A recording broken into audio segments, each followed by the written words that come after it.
came in to grab the bikes and I noticed that my dad's crank kind of acting kind of funny. It's not spinning quite right. Here it's kind of catching.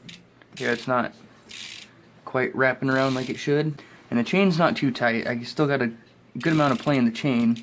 What I was looking at was these cups right here. I noticed that this one next to the sprocket, this one right here is all nice and close. Can't fit my thumbnail between it. But this one right here, I can fit my nail between it.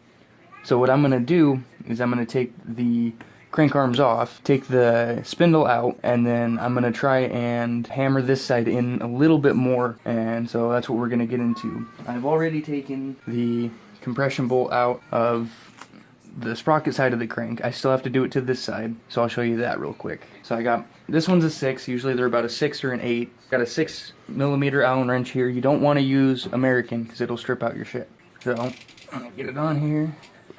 Nice light little turn. And out she comes.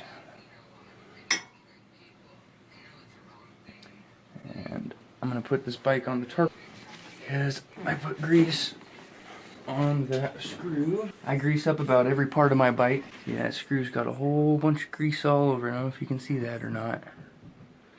Just makes everything kind of go together a lot easier. Alright, I've got my rubber mallet. You don't want to use a metal hammer on this. You are going to end up bruising your crank arm if you try to use a metal hammer on your crank arm. So what I'm going to do is I'm just going to give it a few taps.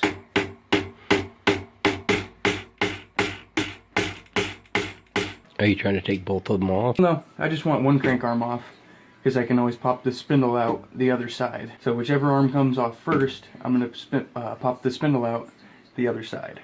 I'm pretty good at putting crank arms on, evidently, so this might take me a minute. I know I'm not stupid, it doesn't have any pinch bolts or anything. We got the one crank arm off. We ended up pulling the non-sprocket side off. I ended up having to push the axle through the crank arm on the non-drive side in order to push out the drive side. So we got that out.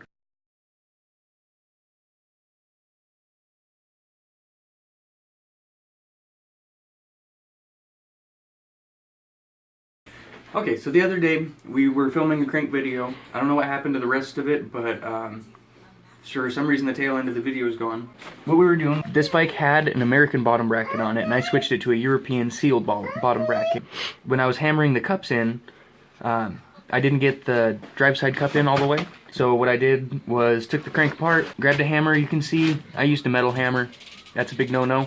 What you want is a dead blow hammer. It's basically like a rubber mallet filled with sand. So, as you can see, I've got both of the cups in evenly. Yeah, there's a little bit of scoring on the drive side there. I got the bolts all put back together, and the bike is definitely rideable because later that day after I fixed the bike, we ended up taking it for like a 10-mile bike ride. That's my bike. This is my dad's bike. Now this is the crank that we switched from. This is the crank that originally came on the bike. I don't like how they're open like that. You can already see they weren't already popped out when we took it out of the bike. Those two balls that you see there, they popped out after we got it out of the bike, but I can only imagine what would happen if those got loose inside my bike. So that's why I switched to the European sealed style bottom bracket. And the cups that I was talking about that I had to hammer in and out is this, because the bearing is unsealed. It has its own little cup. That little bearing fits inside there. Generic one that came with the GT.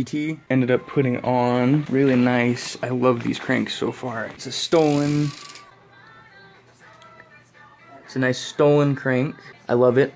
I've got one on this bike, my dad's bike, and then I also put one on my GT here. See, I've got the same crank, and then what I did was just stole some nice little glamour pieces from some other bottom brackets that I had laying around. Alright, well thank you for tuning into the Happy BMX channel. I hope you enjoyed this video. If you have any questions about just bike repairs or anything like that, feel free to leave it in the comments below. We're pretty new to YouTube, so feel free to hit that subscribe button. Hope you're having a great year.